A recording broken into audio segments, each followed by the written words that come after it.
ஓம் ஞானமூர்த்தீஸ்வரர் சமேத முத்தாரம்மனை போற்றி. அனைவருக்கும் வணக்கம்.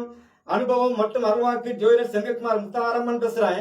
இந்த பதிவுல எல்லோருடைய தாய் தந்தைக்குமே தன்னுடைய குழந்தைகளுடைய திருமணத்தை கடனை வாங்கியாவது ஆடம்பரமா செய்யணும் அப்படிங்கிற எண்ணங்கள் எல்லா தாய் தப்பனுக்கும் இருக்கும். அதே சமயத்துல ஜாதகராகிய உங்களுக்கும் அந்த எண்ணங்கள் இருக்கும். கல்யாணத்தை சிறப்பா செய்யணும், ஆடம்பரமா செய்யணும் அப்படிங்கிற எண்ணங்கள் இருக்கும். அப்படி ஆடம்பரமா செஞ்சதுக்கு அப்புறம் குடும்ப வாழ்க்கையில அடுத்து உங்களுக்கு நல்ல விஷயங்கள் நடந்து குடும்ப வாழ்க்கையில சந்தோஷமா இருந்து சண்டை சச்சரவு இல்லாம பிரிவு இல்லாம நீங்க அப்படியே வாழ்க்கையை தொடர்ந்தீங்க அப்படின்னாச்சுன்னா அது உங்களுக்கு மிகப்பெரிய மகிழ்ச்சிகரமான வாழ்க்கையா இருக்கும். அப்படி இல்லைங்கிற பட்சத்துல ஒரு 20 லட்சம் ரூபாய் 30 லட்சம் ரூபாய் செலவு பண்ணி ஒரு கல்யாணத்தை முடிச்சிட்டு கல்யாணம் முடிக்கிற நேரங்கள்லயும் சரி பிரச்சனை, கல்யாணம் முடிஞ்சு 1 மாசம் 2 மாசத்துல பிரச்சனை, ஒரு 6 மாசம் டைவர்ஸ், இந்த மாதிரி ஒரு பிரச்சனை நோக்கி உங்க வாழ்க்கை நகர்ந்தா எவ்வளவு வேதனைப்படும் அப்படிங்கிறத கொஞ்சம் நீங்க ஆழமா யோசிச்சு பாருங்க, உங்களுக்கு தெளிவா புரியும். அப்போ பொதுவாவே பாத்தீங்கன்னா ஒருவர் ஜாதகத்துல கிரகங்கள் என்னென்ன தன்மையில் இருக்கோ அதற்கு தகுந்தாற்போல் உங்கள் மன வாழ்க்கையை நீங்கள் அமைக்கும் பொழுது உங்களுக்கு திருமணம் சார்ந்த விஷயத்திலும் சரி திருமணத்திற்கு பிறகு மன வாழ்க்கையிலும் பிரச்சனை இல்லாமல் இருக்கும். பொதுவாவே இன்றைய காலகட்டத்தில் ஆடம்பரமா திருமணம் விஷயத்தை செஞ்சு அதுக்கப்புறம் மன வாழ்க்கையை துளைச்சிட்டு வந்த குடும்பங்களும் நிறைய பேர் பார்க்கிறோம். எளிமையா கல்யாணத்தை முடிச்சு சிம்பிளா போயிட்டு அப்படியே கல்யாணத்தை முடிச்சிட்டு குடும்பத்துல கணவன் மனைவி அன்னுன்யமா இருந்து குழந்தை குட்டிகளோட சீரும் சிறப்புமா வாழ்ற குடும்பங்களையும் பார்க்கிறோம். அப்ப இந்த ரெண்டுக்கும் உள்ள வேறுபாடுகள் என்ன? யோகமா இருக்கிறவங்க என்ன பண்ணுவாங்கன்னு கேட்டீங்கன்னா அந்த கிரகங்கள் அவங்கள எளிமையா கல்யாணம் முடிக்கணும் அப்படிங்கிற யோகம் வரும்பொழுது அது எளிமையாவே ஈஸியா நகர்த்தி கூட்டு போயிட்டே இருக்கும். குடும்ப வாழ்க்கையில பிரச்சனை வரணும், திருமணத்தை பேசினாலே பிரச்சனை, திருமணத்துக்கு முன் பிரச்சனை, திருமணம் நடந்ததுக்கு அப்புறம் பிரச்சனை, இப்படி சில வாழ்க்கையில சில குடும்பங்கள்ல இருக்கும். அப்படிங்கிற ஜாதகத்துக்கு பாத்தீங்கன்னா அந்த ஜாதகம் யோகம் இல்லாமல் இருக்கும் பட்சத்தில் அந்த கிரகங்கள் சுத்தி இருக்கிறவங்க கொஞ்சம் எளிமையா போப்பா, அவசரப்படாம நிதானமா செய்யின்னு சொன்னா கூட அவங்க கேட்காம அதை ஆடம்பரமா செஞ்சு வச்சு தானும் தாய் தந்தையும் கடனாகி தன்னுடைய பிள்ளைகளுடைய வாழ்க்கையிலும் அவசரப்பட்டுட்டமே அப்படின்னு நினைக்கிற அளவுக்கு இந்த கிரகங்கள் ஒரு சில நேரங்கள்ல தொல்லைகளை ஏற்படுத்தும். பொதுவாவே பாத்தீங்கன்னா ஜாதகத்துல யார் ஆடம்பரமா திருமணம் சார்ந்த விஷயம் செய்யக்கூடாது. இதை நீங்க தெளிவா நீங்க தெரிஞ்சு வச்சுக்கிட்டு அதற்கு அப்புறம் நீங்க திருமண விஷயத்தை எப்படி செய்யணும்னு நீங்க யோசிச்சீங்க அப்படின்னாச்சுன்னா கண்டிப்பாக உங்களுக்கும் கடன் சார்ந்த விஷயங்கள் இருக்கு அதிகமா உருவாகாது, குழந்தைகளுடைய வாழ்க்கையும் சிறப்பா இருக்கும். உங்க குழந்தை நல்லா இருக்கணும் அப்படிங்கறதுக்காக தானே நீங்க திருமணத்தையும் முடிச்சு வைக்கிறீங்க. இதுல என்ன வெட்டியா நம்மளுக்கு கௌரவம் வேண்டி கிடக்குது? நான் யோசிக்கிற விஷயம் எப்படித்தான், நம்ம ஜாதகம் இந்த பிரபஞ்ச அமைப்புப்படி இந்த உலகத்துல நம்ம பிறந்துட்டோம், கர்மாவின் அடிப்படையில பிறந்தாச்சு. பிறந்த இந்த அமைப்புப்படி நம்ம இந்த பிரபஞ்சத்துல எப்படி வாழணும்னு சொல்லி ஏற்கனவே இறைவன் தீர்மானம் பண்ணி நம்மளுக்கு அனுப்பி வைக்கிறான். அந்த இறைவன் என்ன தீர்மானம் பண்ணிருக்கிறானோ அதை தாண்டி நம்ம செய்ய போகும்போது இந்த பிரபஞ்சம் நம்மளுக்கு பிரச்சனையை உருவாக்கும். அடியேன் உணர்ந்த விஷயம் என் அன்னை முத்தாரம்மன் எனக்குள் இருந்து உணர்த்திய விஷயத்தை தான் தெளிவா சொல்லிட்டு இருக்கிறேன். ஏன்னா இந்த ஜோதிடம் சம்பந்தப்பட்ட விஷயங்களை நான் ஒரு புக்ஸ பார்த்தோ யாராவது ஒருத்தர் சொல்லியோ நான் இதை கேட்டோ நான் படிக்கல. என் அன்னை முத்தாரம்மன் எனக்குள் இருந்து எனக்கு கனவுல காட்சி கொடுத்து இந்த ஜாதக அறிவை உள்ள கொடுத்த இந்த மரம் மண்டையில என் தாய் கொடுத்த விஷயம் இதுதான். இங்க வர்றது எல்லாமே என் அன்னை கொடுத்த உத்தரவு, என் அன்னை கொடுத்த அருள்வாக்கு தான். நான் எதையுமே எனக்குள்ள இருந்து நம்ம ஒரு விஷயத்த சொல்றது கிடையாது. வீடியோ பேசுறோம்னு உட்கார்ந்தேன்னா அம்மா இதை பேசுறேன் ரைட்டு பேசு, அவ்வளவுதான். அந்த கான்செப்டுக்கு அடுத்தடுத்து வரக்கூடியது எல்லாமே அன்னை கொடுக்கிற விஷயங்கள். அவரவர் வாழ்க்கையில செக் பண்ணி பாருங்க. ஆடம்பரமா செய்யறவங்க வாழ்க்கை எல்லாம் சிறப்பா இருக்கா? இல்லை. எல்லார் வாழ்க்கையும் தோத்து போச்சா? அப்படியும் இல்ல. அப்ப எளிமையா செய்யறவங்க எல்லாம் வாழ்க்கை தோத்துட்டாங்களா? அப்படியும் இல்ல. சரிங்களா? அப்ப இங்க ஏதோ ஒரு விஷயம் உள்ள ஒளிஞ்சிருக்குல்ல ஜாதகத்துல. முதல்ல ஜாதகத்துல நீங்க திருமணம் சார்ந்த விஷயத்தை நோக்கி நகரும் பொழுது உங்க குழந்தைகளுக்கு திருமணம் சம்பந்தப்பட்ட விஷயத்த பார்க்க கிளம்பிட்டீங்க, நோட்டை கையில ஜாதகத்தை கையில எடுத்துட்டீங்க அப்படின்னாலே அருகில் இருக்கிற நல்ல ஜோதிடத்தை கொடுத்து இந்த குழந்தைக்கு ஆடம்பரமா திருமணம் செய்யலாமா வேண்டாமா, செஞ்சா என்ன நடக்கும், இதனால எனக்கு என்ன பிரச்சனை வரும், நம்ம குழந்தை வாழ்க்கை எப்படி இருக்கும், குழந்தை சிறப்பா இருப்பாங்களா, இதை நீங்க தெளிவா தெரிஞ்சு வச்சுக்கிட்டு அதற்கு தகுந்தா போல நீங்க மன வாழ்க்கை நீங்க ஏற்படுத்தி அமைச்சு கொடுத்தீங்கன்னா உங்களுக்கும் தேவையில்லாத ஆடம்பர செலவு மூலமா கடன் உருவாகாது. உங்கள் குழந்தைகளுடைய வாழ்க்கையிலும் பிரச்சனை இல்லாமல் அப்படியே எளிமையா அந்த குடும்ப வாழ்க்கை அப்படியே சிறப்பா போயிட்டே இருக்கும். சரி, 12 ராசியிலுமே வந்து ஒவ்வொரு ராசிக்கும் இந்தந்த சேர்க்கை இருந்தால் ஆடம்பர திருமணம் செய்யலாமா வேண்டாம் அப்படிங்கறது தெளிவா சொல்றேன். இதை நீங்க தெரிஞ்சு வச்சுக்கிட்டு உங்கள் ஜாதகத்துல இந்த அமைப்பு இருக்கான்னு செக் பண்ணி பாருங்க. இருக்குதுன்னா எளிமையா செய்யுங்க, வாழ்க்கை சிறப்பா இருக்கும். ஆடம்பரமா செய்யாதுங்க, வாழ்க்கையில பிரச்சனையில மாட்டிக்குவீங்க.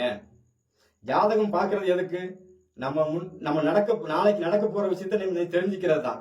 அப்ப கஷ்டம் வரப்போதும் தெரிஞ்ச அதுக்கு தகுந்தா போல போறதும் சரிங்களா, அது நம்மள புத்திசாலித்தனம் சொல்லிக்கலாம்.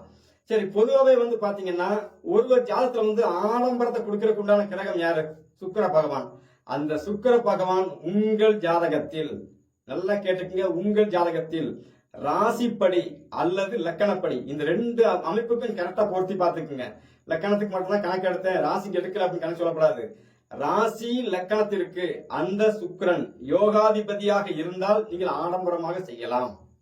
அதே சமயத்துல சுக்கிர பகவான் பாதகாதிபதி, மாரகாதிபதி, கர்மாதிபதி சம்பந்தப்பட்ட கிரகங்கள் தொடர்பு, பார்வை, சேர்க்கை இருந்தால் இந்த ஜாதகர் ஆடம்பரமாக திருமணம் சார்ந்த விஷயத்தை அரங்கேற்றம் பண்ணினால் கண்டிப்பா உங்க குடும்பத்துல வந்து தேவையில்லாத சலசலப்புகள், பிரச்சனைகள் கண்டிப்பாக உருவெடுக்கும். அதோட நின்றுட்டா பரவாயில்ல, குடும்பங்க பிள்ளைகளுடைய வாழ்க்கையிலும் தொல்லையை கொடுக்கும். மாரகாதிபதி அப்படிங்கிற ஸ்தானம் அப்படின்னு என்னன்னு கேட்டீங்க அப்படின்னா, ஒரு விஷயத்தை செய்ய வச்சு குடும்பத்துக்குள்ள தேவையில்லாம ஒரு மாரகத்தை தூண்டுறது.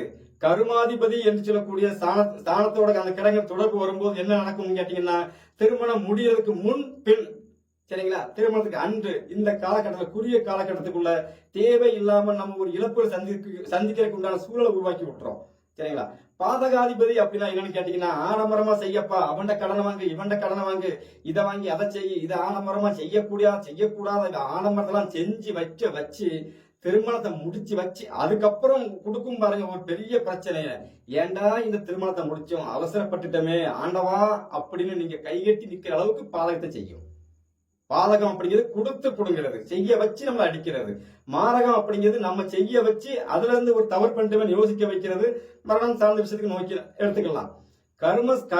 கர்மாதிபதி என்று சொல்லக்கூடிய அமைப்பு எப்படின்னு கேட்டீங்கன்னா, கண்டிப்பா குடும்பத்துல ஏதோ ஒரு விஷயங்களை வந்து திருமணத்தை பேசும்போது பத்திரிகை அடிக்கும் போது நிச்சயம் பண்ணி பத்திரிகை அடிக்க இந்த காலகட்டத்துக்குள்ள திருமணம் அன்று, அதுக்கு முன்னும் பின்னும், திருமணத்துக்கு முடிஞ்சதுக்கு அப்புறம், குடும்ப வாழ்க்கையில கணவன் மனைவியா சேர்ந்ததுக்கு அப்புறம் ஒரு 4 மாசம் 3 மாசத்துக்குள்ள தேவையில்லாம ஒரு பிரச்சனை, ஒரு உயிரிழப்புகள் போச்சு அப்படின்னா அப்ப நம்ம யோசிப்போம், அவளடா அவசரப்பட்டு திருமணத்தை பெருசா செஞ்சுட்டோமே, கொஞ்சம் எளிமையா செஞ்சா நல்லா இருந்திருக்குமோ, பிள்ளை நல்லா இருந்திருக்குமோ அப்படின்னு நினைக்கிற அளவுக்கு அந்த கிரகங்கள் கண்டிப்பா தூண்டும். அவரவர் வாழ்க்கையில செக் பண்ணி பாருங்க. சரிங்களா, சரி, இப்போ வந்து பாத்தீங்கன்னா 12 ராசியிலுமே வந்து உங்கள் ஜாதகத்துல வந்து எந்த அமைப்புகள் இருக்கு அப்படிங்கறத தெளிவா சொல்றேன். இத மாதிரி ஒரு அமைப்பு இருக்குது அப்படின்னாலே நீங்கள் கண்டிப்பாக ஆடம்பரமா செய்யாம எளிமையா செய்யுங்க. கண்டிப்பா உங்க மன வாழ்க்கையிலும் பிரச்சனை இருக்காது, உங்களுக்கும் கடன் சார்ந்த விஷயங்கள் உருவாகாது. சரி, மேசம் ராசி, மேசம் லக்னத்தில் பிறந்த அன்பர்களுக்கு வந்து பாத்தீங்கன்னா சுக்கிர பகவான் 7ஆம் அதிபதியா வருவார். அதே சமயத்துல பாதகாதிபதினு சொல்லக்கூடிய கிரகம் யாருன்னா சனி பகவான். அப்ப சுக்கிரன் சனி உங்கள் ஜாதகத்தில் சேர்ந்திருந்தால், எங்கே சேர்ந்திருந்தாலும் நீங்கள் ஆடம்பரமா திருமணம் செய்யக்கூடாது. ஏன் அப்படின்னு கேட்டீங்கன்னா, செய்ய வச்சு பிரச்சனை தூண்டி விட்டுட்டே இருப்பார். அதே சமயத்துல சுக்கிரன் சனி நம்ம வந்து திருமணம், மேச ராசி மேச லக்கணம், சுக்கிர பகவான் வந்து திருமணத்துக்கு உண்டான ஸ்தானாதிபதி, காரகம் கிரகம் ரெண்டுமே ஒரே கிரகம் தான். அதே சமயத்துல பாதகாதிபதினு சொல்லக்கூடிய கிரகம் சனி பகவான், இந்த 2 கிரகம் ஒன்னா சேர்ந்து இருக்குது அப்படின்னாச்சுன்னா கண்டிப்பாக பிரச்சனைகள் வரும். நீங்கள் வந்து ஆடம்பரமா போக கூடாது. ஏன்னா சனி பகவான் உங்கள் ராசிக்கு கர்மாதிபதி என்று சொல்லக்கூடிய கர்மஸ்தானத்துக்கு அதிபதி அவர் தான். அப்ப சுக்கிரன் சனி சேர்ந்து இருக்கா, இந்த ஜாதகர் எளிமையாக திருமணம் முடிக்க வேண்டும். அடுத்து வந்து பாத்தீங்கன்னா ரிஷப ராசி ரிஷப லக்கணம். இந்த ரிஷப ராசி ரிஷப லக்கணம் உங்களுக்கு வந்து இருக்குது அப்படின்னாச்சுன்னா, உங்களுக்கு ரிஷபம் அப்படிங்கிறது வந்து பாத்தீங்கன்னா 3ஆம் இடம் மாரகமாக வேலை செய்யும். 8ஆம் இடம் அப்படிங்கிறது வந்து பாத்தீங்கன்னா உங்களுக்கு வந்து மாரகமாக வேலை செய்யும். பொதுவாக உங்களுக்கு வந்து 9ஆம் இடம் என்று சொல்லக்கூடிய ஸ்தானம் வந்து பாக்கியஸ்தானம், அது வந்து பாதகமாக வேலை செய்யும். பாதகம் அப்படிங்கிறது இதுல பெரிய அளவுக்கு இருக்காது. ஆனா 3, 8 அப்படிங்கிறது கண்டிப்பா தொல்லை கொடுக்கும். அப்போ உங்கள் ஜாதகத்துல சுக்கிர பகவானே 6ஆம் அதிபதியா வந்துடுறாரு. சரிங்களா, உங்களை சுக்கிர பகவான் சொகுசுக்கு உண்டான கிரகமே 6ஆம் அதிபதியா வந்துடுறாரு. அப்போ நீங்க வந்து ஆடம்பரமா போகலாமா? கண்டிப்பா போக கூடாது. அதே சமயத்துல உங்கள் ஜாதகத்தில் உங்களுக்கு ராசி லக்கணத்திற்கு 7ஆம் அதிபதி என்று சொல்லக்கூடிய கிரகம் யாருன்னா செவ்வாய் பகவான். அதே சமயத்துல மாரகாதிபதி என்று சொல்லக்கூடிய ஸ்தானத்துக்கு அதிபதி யாருன்னா சந்திர பகவான். இன்னொரு மாரகாதிபதி என்று சொல்ற ஸ்தானத்துக்கு அதிபதி யாருன்னா சனி பகவான்.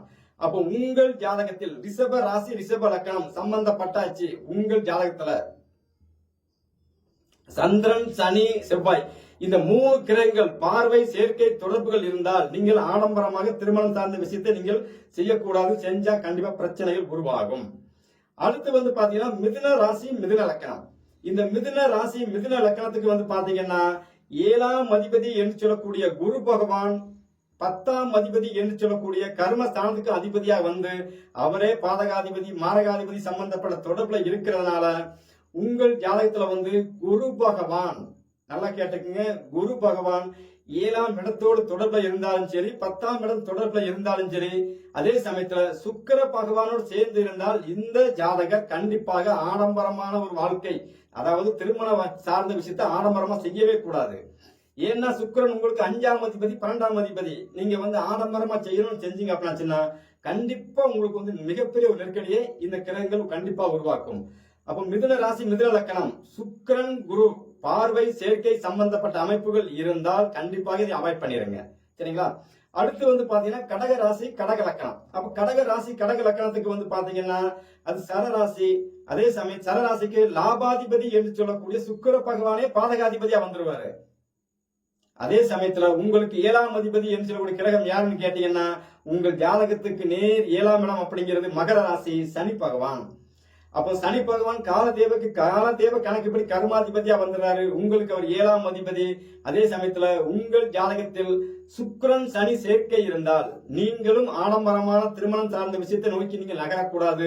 ஒருவேளை நகர்ந்தீங்க அப்படின்னா கண்டிப்பாக குடும்பத்துக்குள்ள வயசானவங்க யாராவது ஒருத்தருக்கு வந்து நீங்க உடனே கர்மம் பண்ணக்குண்டான சூழல் உருவாக்கும். அது மூலமா பிரச்சனைகளும் உருவாக்கும். உங்க வாழ்க்கையில வந்து திருப்தி இருக்காது. அடுத்து வந்து சிம்ம ராசி சிம்ம லக்கணம். இந்த சிம்ம ராசி சிம்ம லக்கணத்துக்கு வந்து பாத்தீங்கன்னா 7ஆம் அதிபதி என்று சொல்லக்கூடிய கிரகம் சனி பகவான். உங்களுக்கு பாதகாதிபதி என்று சொல்லக்கூடிய கிரகம் யாருன்னா செவ்வாய் பகவான். அவரே பாக்கியாதிபதி பிளஸ் அவரே பாதகாதிபதியும் கூட. அப்ப உங்கள் ஜாதகத்தில் சிம்ம லக்கணம் சிம்ம ராசியில நீங்க பிறந்துட்டீங்க. சனி செவ்வாய் சேர்க்கை பார்வை நட்சத்திரங்கள் இப்படி எப்படிலாம் கணக்கு எடுத்துக்கங்க. சனி செவ்வாய் சேர்க்கை இருந்தால் நீங்கள் வந்து ஆடம்பரமாக திருமணம் செய்யாமல் எளிமையாக செய்வது நல்ல பிரச்சனை இல்லாம நல்ல வாழ்க்கை கொடுக்கும். அதே சமயத்துல நல்லா கவனிச்சுக்கீங்க, உங்களுக்கு சொகுசான வாழ்க்கையை கொடுக்கறதுக்கு உண்டான சுக்கிர பகவான் என்று சொல்லக்கூடிய அந்த திருமணத்திற்கு உண்டான காரகன் உங்களுடைய ராசி லக்கணப்படி 3ஆம் இடம் என்று சொல்லக்கூடிய மாரகாதிபதியாகவும் 10ஆம் இடம் என்று சொல்லக்கூடிய கர்மாதிபதியாகவும் வேலை செய்வார். அப்ப நீங்க ஆடம்பரமா நீங்க திருமணத்தை நீங்க முடிச்சீங்க அப்படின்னாச்சுன்னா, அதாவது உங்கள் ஜாதகத்துல சுக்கிரன் சனி செவ்வாய் இந்த 3 கிரகங்கள் சேர்க்கை பார்வை இருந்தால் கண்டிப்பாக நீங்க ஆடம்பரமான திருமணத்தை நீங்க நடத்தக்கூடாது. அடுத்து வந்து பாத்தீங்கன்னா கன்னி ராசி கன்னி லக்கணம். கன்னி ராசி கன்னி லக்கணத்துக்கு 7ஆம் அதிபதி என்று சொல்லக்கூடிய கிரகம் யாருன்னு பாத்தீங்கன்னா உங்களுக்கு வந்து குரு பகவான். அதே சமயத்துல குரு பகவான் கேந்திராதிபதியாகவும் வேலை செய்வார். குரு பகவான் பாதகாதி பிளஸ் கேந்திராதிபதி. அதே சமயத்துல சுக்கிர பகவான் வந்து உங்களுக்கு வந்து 9ஆம் அதிபதியாக வேலை செய்வார். நல்ல யோகமா வேலை செய்வார். நீங்க வந்து திருமணம் சார்ந்த விஷயத்த கோவில்கள்ல முடிக்கிறது ரொம்ப சிறப்பு. எளிமையா முடிப்பது ரொம்ப சிறப்பு.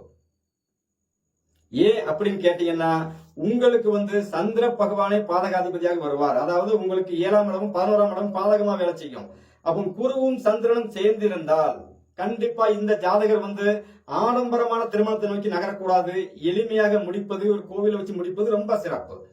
அடுத்து வந்து பாத்தீங்க அப்படின்னாச்சுன்னா ஏன்னா உங்கள் ஜாதகத்துல வந்து கன்னி ராசி கன்னி லக்கணத்துக்கு உங்களுக்கு 2ஆம் இடம் என்று குடும்பஸ்தானத்துக்கும் 9ஆம் இடம் என்று இஷ்ட தெய்வத்துக்குள்ளான ஸ்தானத்துக்கும் அதிபதி சுக்கிர பகவான். அப்ப ஆடம்பரமான ஒரு விஷயத்த நீங்க வந்து கோவில்ல போய் செய்யணும் அப்படிங்கிறதுல கோவில்ல போய் ஏன்னா 9ஆம் இடம் என்று சொல்லக்கூடிய இறைவன் சன்னிதானத்துக்கு அந்த சுக்கிர பகவான் அதிபதியா வர்றதுனால குரு பகவான் நிறைய கோவில் தான்.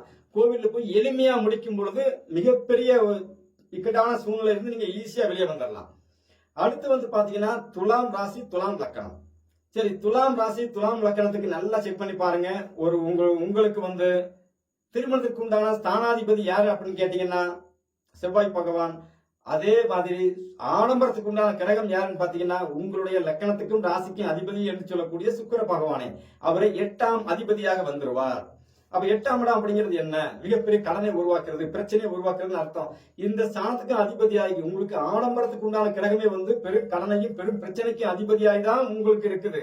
அதே சமயத்துல உங்கள் ஜாதத்துல வந்து செவ்வாய் சுக்கிரன் சேர்க்கை இருந்தால் கண்டிப்பா நீங்க ஆடம்பரமா நீங்க திருமணம் சார்ந்த விஷயத்தை செய்யக்கூடாது. ஏன்னா கண்டிப்பா பிரச்சனை கொடுக்கும். அதே சமயத்துல உங்களுடைய லக்கணத்திற்கும் ராசிக்கும் பாதகாதிபதி என்று சொல்லக்கூடிய ஸ்தானம் எதுன்னு கேட்டீங்கன்னா சிம்ம ராசி, 11ஆம் இடம் லாபஸ்தானம்.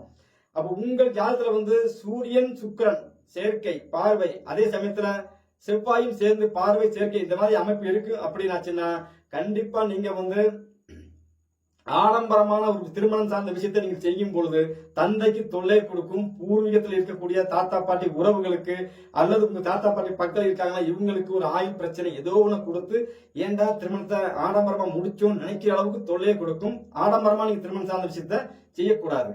உங்கள் ஜாதகத்துல வந்து செவ்வாய் சுக்கிரன் சூரியன் இந்த 3 கிரகங்கள் சேர்க்கை பார்வை நட்சத்திரங்கள் இப்படி எல்லாமே கணக்கு எடுத்துக்கங்க. இந்த மாதிரி தொடர்பு இருக்குது அப்படின்னாலே நீங்கள் எளிமையாக முடிப்பது மிகப்பெரிய சிறப்பு. அடுத்து வந்து பாத்தீங்கன்னா விருச்சிகம் ராசி விருச்சிக லக்கணம். விருச்சிக ராசிக்கு பாத்தீங்க அப்படின்னா விருச்சிக லக்கணம் விருச்சிக ராசிக்கு பாத்தீங்கன்னா 7ஆம் இடம் சுக்கிர பகவான் திருமணத்துக்கு உண்டான ஸ்தானாதிபதி, ஆடம்பரத்துக்கு உண்டான கிரகமும் அவர் தான். அவரே விரையாதிபதியா வருவார். அதே சமயத்துல 3க்கும் 8 கூட சுக்கிர பகவான் அப்படின்னு கணக்கு எடுத்தீங்கன்னா 3ஆம் இடம் அப்படிங்கிறது மாரகம், 8ஆம் இடம் அப்படிங்கிறது மாரகம். அப்போ புதன் பகவானும் சனி பகவானும் உங்கள் ஜாதகத்தில் சுக்கிர பகவானும் சேர்ந்து இருந்தால் இந்த ஜாதகர் ஆடம்பரம் இல்லாமல் திருமணம் முடிக்கும் பொழுது வாழ்க்கையில சிறப்பா இருப்பார். கஷ்ட நஷ்டங்கள் இருந்தாலும் குடும்ப வாழ்க்கை பிரியாம அப்படியே நகர்ந்து போயிட்டே இருக்கும். அதே சமயத்துல ஆடம்பரமாக செய்யும் பொழுது அங்கே சகோதர உறவுகளை இழப்பது, திடீர்னு இவருக்கு ஆயுள் கண்டங்களை உருவாக்குவது, அத்தை உறவுகள் சம்பந்தம், இப்படி ஏதோ ஒரு விஷயத்தை கொடுத்து இவங்களுக்கு வந்து மன வாழ்க்கையில தொல்லையை கொடுத்து கொண்டே இருக்கும். ஐயனுக்கு விருச்சிக ராசி விருச்சிக லக்கணம் 7ஆம் இடம் அப்படிங்கிறது திருமணத்துக்கு உண்டான ஸ்தானாதிபதி. எனக்கு வந்து திருமணம் சார்ந்த விஷயத்த வந்து நானே எளிமையா சிம்பிளா முடிச்சுக்கிட்டேன். எப்படின்னா லவ் பண்ணி முடிச்சுக்கிட்டேன் சிம்பிளா. மன வாழ்க்கையில இதுவரை சிறப்பு எந்த பிரச்சனையும் கிடையாது. குடும்ப வாழ்க்கையில முன்ன பண்ண பண பொருளாதார இலக்கங்கள் ஏற்ற இறக்கங்கள் இருக்கும். ஆனா குடும்ப வாழ்க்கை மன வாழ்க்கை அப்படிங்கிற எனக்கு இதுவரை என் தொல்லை இல்லாம கரெக்டா போயிட்டு இருக்கு. இதை வச்சுதான் நான் உங்களுக்கு யோசிச்சுக்கிட்டே இருக்கிறேன்.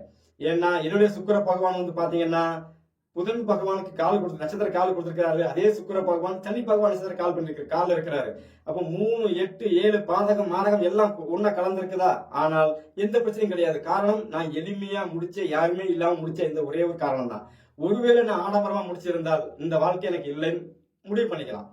அடுத்து வந்து பாத்தீங்கன்னா தனுசு ராசி தனுசு லக்கணம். இந்த ராசி லக்கணத்துல பிறந்த அன்பர்களுக்கு வந்து பாத்தீங்கன்னா 7ஆம் இடம் என்று சொல்லக்கூடிய ஸ்தானம் வந்து மிதுன ராசி, 10ஆம் இடம் என்று சொல்லக்கூடிய ராசி வந்து கன்னி ராசி. இந்த 2 ராசியுமே கன்னி ராசி அப்படிங்கிறது கர்மஸ்தானமாக வேலை செய்யும். அதே சமயத்தில் மிதுன ராசி அப்படிங்கிறது பாதகமாக வேலை செய்யும்.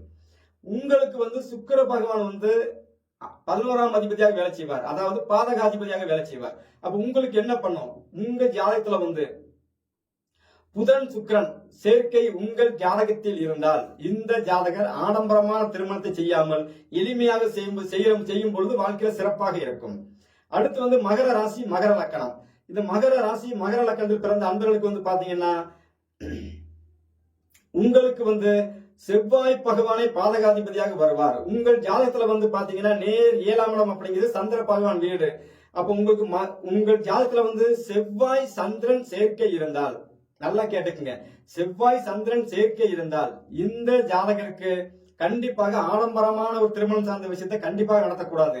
ஏன்னா செவ்வாய் அப்படிங்கிறது வந்து பாத்தீங்கன்னா உங்களுக்கு பாதகாதிபதி, சந்திரன் அப்படிங்கிறது 7ஆம் அதிபதி. அதே சமயத்துல சுக்கிர பகவான் என்று சொல்லக்கூடிய கிரகம் வந்து பாத்தீங்கன்னா உங்களுக்கு 10ஆம் அதிபதி என்று சொல்லக்கூடிய கர்மாதிபதியாக வருவார்.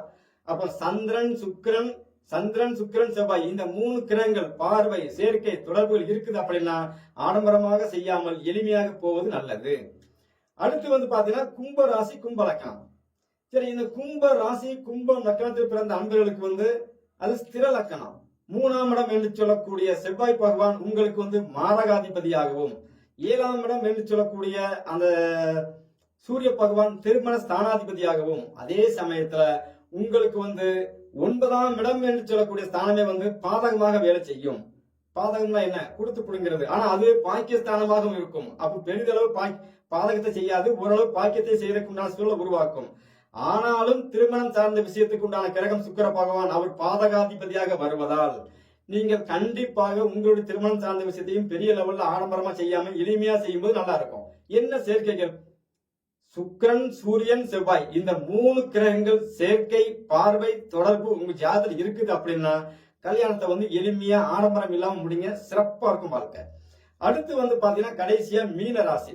மீன ராசி மீன லக்னத்துல பிறந்த அன்பர்களுக்கு வந்து 7ஆம் அதிபதி என்று சொல்லக்கூடிய கிரகம் யாருன்னு பாத்தீங்கன்னா புதன் பகவான். அதே சமயத்துல 10ஆம் அதிபதி என்று சொல்லக்கூடிய கிரகம் யாருன்னா குரு பகவான். அப்போ குரு புதன் 7ஆம் அதிபதி 10ஆம் அதிபதி கர்மாதிபதி கனெக்ட் ஆயிட்டுங்க. அதே சமயத்துல உங்களுக்கு வந்து சனி பகவான் அப்படிங்கிற கிரகம் வந்து பாத்தீங்கன்னா உங்களுக்கு வந்து பாதகாதிபதியாக செயல்படுவார். 7-11 பாதகம், சரிங்களா. அதே சமயத்துல 10ஆம் இடம் அப்படிங்கிறது கர்மம். அப்ப உங்கள் ஜாதகத்துல குரு சனி சேர்க்கை பிளஸ் அதே சமயத்துல புதன் பகவானும் சேர்ந்துட்டார் அப்படின்னாச்சுன்னா நீங்கள் ஆடம்பரமான திருமணம் சார்ந்த விஷயத்த நீங்க நோக்கி நகரக்கூடாது. பொதுவாகவே வந்து சுக்கிர பகவான் அப்படின்னாலே வந்து பாத்தீங்கன்னா உங்களுடைய ராசிக்கும் லக்னத்திற்கும் நிச்சயம் பண்றதுக்குண்டான ஸ்தானம் 3ஆம் இடம், அந்த ஸ்தானத்திற்கும் தாலி கட்டுறதுக்குண்டான ஸ்தானம் 3ஆம் இடம், அந்த ஸ்தானத்திற்கும் 8ஆம் இடம் என்று சொல்லக்கூடிய தாம்பத்தியத்தை அனுபவிக்கிறதுக்குண்டான ஸ்தானம் 8ஆம் இடம் என்று சொல்லக்கூடிய அந்த ஸ்தானத்திற்கும் சுக்கிர பகவான் அதிபதியா வர்றாரு. அதே சமயத்துல 3-8 தொடர்பு வந்திருக்கு அப்படின்னா 8ஆம் இடம் அப்படிங்கிறது மிகப்பெரிய பிரச்சனையை கொடுக்குமே தவிர உங்களுக்கு வந்து அதுல யோகத்தை கொடுக்காது.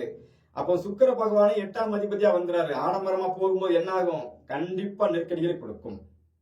இது அவரவர் ஜாதகத்துல நீங்க செக் பண்ணி பாத்துக்கோங்க, கரெக்டா இருக்கும். ஆடம்பரமா ஒரு திருமணத்தை முடிக்கிறீங்க, முடிச்சு மன வாழ்க்கையில பிரச்சனைகள் இருக்கிறாங்க, அடடா என்னடா அவசரப்பட்டு செஞ்சுட்டாங்களேன்னு சொல்லி சில பேர் பேசுவாங்களா உங்க சொந்தத்துக்குள்ள. அவங்க ஜாதகத்தை வாங்கி பாருங்க, நான் சொன்ன இந்த அமைப்பு நூல் மாறாம தெள்ள தெளிவா அப்படியே இருக்கும். அப்ப இந்த மாதிரி ஒரு அமைப்பு இருக்குது. இன்னொரு ஜாதகத்தை பார்த்தா இதே அமைப்பு இருக்கு, நல்லா இருக்கிறாங்கன்னு கேளுங்க, அவங்க ஆடம்பரமா முடிக்காம எளிமையா முடிச்சிருப்பாங்க. அப்ப எளிமையா முடிக்கும் போது கிரகங்கள் வந்து அப்படியே நார்மலா வேலை செய்யறதும், ஆடம்பரமா போகும்போது என்ன ஆகுன்னா கிரகங்களுடைய தன்மைகள் வந்து, ஏன்னா கிரகங்கள் வந்து உங்கள் ஜாதத்துல என்ன தன்மையில இருக்கோ அதற்கு தகுந்தாற் போலதான் நம்ம வாழ்க்கையே இருக்கும். இப்ப நான் சொன்னேன் பாத்தீங்களா, இந்த சேர்க்கை உங்கள் ஜாதகத்துல இருக்குது அப்படின்னாலே பருவ வயதுல திருமணம் முடிகிற காலத்துல உங்களுக்கு திருமணம் முடியாம எல்லோருக்கும் திருமணம் முடிஞ்சு ஒரு 10 வருஷம் பெண்களா இருந்தால் 5 வருஷம், ஆண்களா இருந்தா 10 வருஷம் கழித்து உங்களுக்கு திருமணமே நடக்கும். அதுக்கு முன்னாடி திருமணத்துக்கு நீங்க குட்டிகரணம் போட்டுட்டே இருக்க வேண்டியதான். அந்த பொண்ணை பார்த்தும் சரியில்லை, இந்த மாப்பிள்ளை பார்த்தும் சரியில்லை, அப்படி இப்படின்னு தள்ளி தள்ளி போய் பெண்களா இருந்தால் 21 வயசுல முடிக்க வேண்டிய கல்யாணம் 25-26 வயசுல இழுத்துட்டு வரும். ஆண்களா இருந்தால் 21, 22ல முடிக்க வேண்டியது 32, 33, 34 இழுத்துட்டு போயிட்டே இருக்கும் இந்த அமைப்பு இருந்துச்சுன்னா. அப்போ இப்படி திருமணம் அப்படிங்கிறது சொகுசா கொடுக்கக்கூடிய இந்த அமைப்பை நமக்கு தள்ளிக்கிட்டு போகுது அப்படிங்கும்போதே நீங்க யோசிக்கணும். ஏன் எல்லாருக்கும் நார்மலா முடியும் போது நம்மள மட்டும் ஏன் இந்த இறைவன் வந்து இந்த பிரபஞ்சம் வந்து நம்ம ஒதுக்கி வச்சுக்கிட்டே இருக்கு, சரி கிடைக்கிறத சிம்பிளா முடிச்சுக்கோப்பா அப்படின்னு நீங்க எப்போ நினைக்கிறீங்களோ அப்ப திருமணம் சார்ந்த விஷயங்கள் கண்டிப்பாக அரங்கேறும். இது திருமணம் வந்து நீங்க ஆடம்பரமா செய்யலாமா செய்யக்கூடாதா அப்படிங்கிறதுக்கு உண்டான விளக்கத்துக்காக தான் இந்த வீடியோ. இதுல வந்து இந்த மாதிரி அமைப்பு இருக்கிறவங்க என்ன பரிகாரம் பண்ணுனா உங்களுக்கு வந்து மன வாழ்க்கையிலும் பிரச்சனை இருக்காது, குடும்ப வாழ்க்கையிலும் பிரச்சனை இருக்காது, உங்க வாழ்க்கையில வந்து இருக்கக்கூடிய அனைத்து வித பிரச்சனைக்கு நிவர்த்தி என்ன அப்படிங்கிறது அவரவர் ஜாதகத்தை பார்த்து அந்த ஜாதகத்துல இருக்கக்கூடிய கிரகங்கள் தகுந்தாற் போல் உங்கள் கர்மாவின் அடிப்படையில் உங்கள் கர்மாவை எப்படி கழிக்க வேண்டும் அதுக்கு தகுந்தாற் போல வந்து அந்த ஜாதகத்தை ஆய்வு பண்ணி பார்த்தோம்னா எப்பேற்பட்ட பிரச்சனை இருந்தாலும் அங்கே நிவர்த்தி உண்டு. 9 கிரகங்களும் 12 ராசிக்குள்ள தான் பிரச்சனையை தூண்டுது. அங்கே பிரச்சனையை கொடுத்த இறைவன் நிவர்த்தியை அங்கதான் வச்சிருக்கிறான். சரியா தேர்ந்தெடுத்து அந்த பரிகாரங்கள் செய்தால் எப்பேற்பட்ட கஷ்டங்கள் நஷ்டங்கள் பெரிய இழப்புகள் வர்ற மாதிரி இருந்தால் கூட எளிமையா நீங்க ஈஸியா தட்டி விட்டு போயிட்டே இருக்கலாம். சரி, இதை செய்ய முடியுமான்னு கேட்டீங்கன்னா என் அன்னை முத்தாரம்மன் அருளால் என் அன்னை முத்தாரம்மன் எனக்குள் கொடுத்த அந்த ஞானத்தை வச்சு இறைவன் அருளால் என் அன்னை முத்தாரம்மன் அருளால் அந்த அமைப்பு என்ன அமைப்புல இருந்தாலும் அதற்கு தகுந்தாற் போல் என்னென்ன பரிகாரங்கள் செய்தா உங்க வாழ்க்கையில எளிமையா சிறப்பா நீங்க வந்து சந்தோஷமா சண்டை சிட்டெல்லாம் வாழ முடியும், கூட்டு கேசு அந்த மாதிரி பிரச்சனை இல்லாமல் எளிமையா வாழ முடியும் அப்படிங்கிறத அடியே நாள் என் அன்னை முத்தாரம்மன் அருளோடு எடுத்து தர முடியும். சரிங்களா? பொதுவாகவே வந்து பாத்தீங்கன்னா ஆடம்பர திருமணம் அப்படிங்கிறது ஊருக்காகவும் சொந்தம் பந்தங்களுக்காகவும் கௌரவத்துக்காகவும் நம்ம செய்யணும் அப்படிங்கிறத விட உங்களுடைய பிள்ளைகளுடைய மன வாழ்க்கையில பிள்ளைகள் நல்லா இருக்கணும், பிள்ளைகளுக்கு அப்புறம் குழந்தை வம்சங்கள் விருத்தி ஆகணும், உங்களுக்கும் கடன் இல்லாம ஒரு வாழ்க்கை கிடைக்கணும், நீங்களும் கடன் இல்லாம இருக்கணும், கல்யாணத்தை முடிச்சு கொடுத்த கையோட ஐயோ போச்சு அப்படின்னு நினைக்கிறத விட நல்லபடியா என் பொண்ணு வாழுது, என் பையன் நல்லபடியா வாழ்ந்துட்டு இருக்கான், சிறப்பா இருக்கிறாங்க, நல்லா வாழ்றாங்க அப்படின்னு ஒரு தாய் தப்பனுக்கு ஒரு வரம் கிடைச்சது அப்படின்னா அது கொடுத்து வச்ச வாழ்க்கை. அந்த மாதிரி ஒரு வாழ்க்கையை அமைச்சு கொடுக்கறது உங்க கையில தான் இருக்கு. பொதுவாகவே வந்து பாத்தீங்கன்னா ஆடம்பர திருமணம் அப்படிங்கிறது ஆடம்பரமா செய்யணுமா இல்ல எளிமையா செய்யணுமா அப்படிங்கறத அவரவர் ஜாதகத்தை ஆய்வு பண்ணி தெளிவா நீங்க செஞ்சு பாருங்க. எப்பேற்பட்ட பிரச்சனை வந்தாலும் ஈஸியா கடந்து நீங்க வெளியே வந்துகிட்டே இருக்கலாம். சரிங்களா? எல்லோருக்கும் என் அன்னை முத்தாரம்மன் அருள் பரிபூர்ணமா கிடைக்கட்டும். நன்றி, வணக்கம்.